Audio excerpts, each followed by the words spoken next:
instead of still 204,000 people is too much. One person is too much. Should have never happened from China. But what happened is we closed it down and now we're reopening and we're doing record business. We have 10.4 million people in a 4-month period that we've put back into the workforce.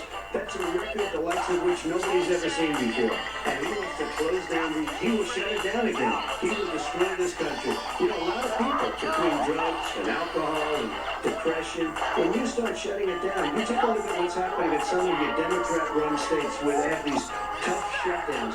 And I'm telling you, it's because they don't want to open it. One of them came out last week, you saw that. We're going to open up on November 9th, November 9th, because it's after the election. They think they're hurting us by keeping them closed. They're hurting people. People know what to do. They can social distance, they can wash their hands, they can wear masks, they can do whatever they want. But they got to open the states up. When you look at North Carolina, when you look at these governors are under siege, Pennsylvania, Michigan, and a couple of others, you can open your states up. It's not fair. You're talking about almost it's like being in prison. And you look at what's going on with divorce, look at what's going on with alcoholism and drugs. It's a very, very sad thing. And he'll close down the whole country. This guy will close down the whole country and destroy our country. Our country is coming back incredibly well, setting records as it does it. We don't need somebody to come in and say, let's shut it down. Your 2 minutes, sir. We're now moved to you. As I said, posing the question, the president says it's a V-shaped recovery. You say it's a K-shaped recovery.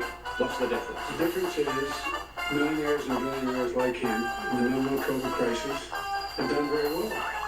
Another billionaires have made another $300 billion because of his profligate tax proposal, and he only focuses on the market. But you folks at home, you folks living in Scranton and Claymont and all the small towns and working class towns in America, how will you do? This guy paid a total of $750 in taxes. Wait, sorry.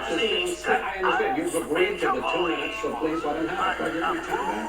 The fact is that he has, in fact, worked on this in a way that he's going to be the first president of the United States to leave office having fewer jobs in his administration than when he became president. Fewer jobs than when he came from the first one in American history. Secondly, the people who have lost their jobs are those people who have been on the front lines, those people who have been saving our lives, those people who have gone out there and dying, people who have been putting themselves in a way to make sure that we could all try to make it. And the idea that he is consistent that we go forward and open when you have almost half the states in America with a significant increase in COVID deaths and COVID cases in the United States of America. And he wants to open it up more.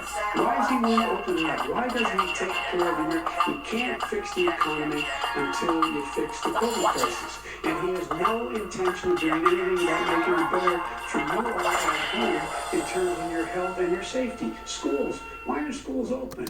Because it costs a lot of money to open them safely. You know, they were going to give, this administration would give the teachers and school students masks. And then they decided, no, couldn't do that because it's not a national emergency. Not a national emergency. They've done nothing to help small businesses. Nothing. They're closing. 1 in 6 is now gone. You want to get on the job and take care of the needs of the American people so we can open safely. Your time is up, sir. Well, you're going to get to? I'm going to respond to that. Well, you both had 2 minutes, sir. Excuse me, he made a statement. So the people want their schools, people want their schools open. They don't want to be shut down. They don't want their state shut down. They want their restaurants. I look at New York, it's so sad what's happening in New York. It's almost like a ghost town.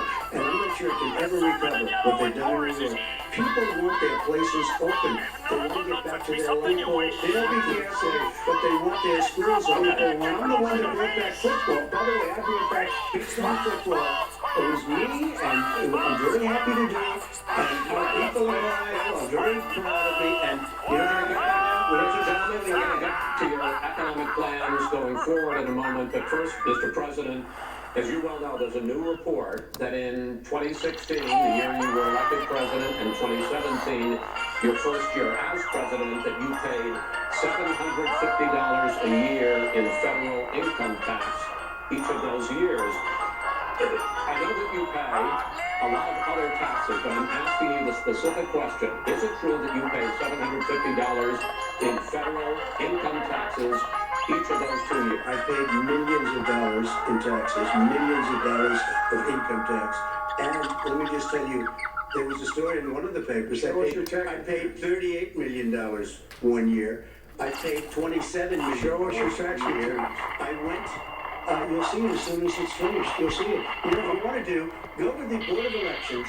There's a 118-page or so report that says everything I have, every bank I have, I'm totally under-leveraged because the assets are extremely good, and we have a very, I think I'm asking you a specific question, which is, let me tell you, I understand, well, Mr. President, I'm asking you a question.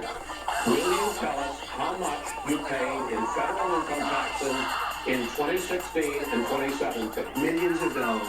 You paid millions of dollars? Millions of dollars. So not Millions of dollars, and you'll get this through. And you'll get this through. But let me go on with, Chris, let me just say something, that it was the tax laws. I don't want to pay tax.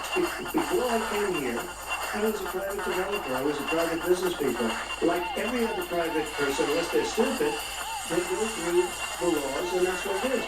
He passed a tax bill that gave us all these privileges for depreciation and for tax credits. We built a building and we get tax credits like the hotel on Pennsylvania Avenue. You get a massive, which, by the way, was given to me by the Obama administration, if you can believe that.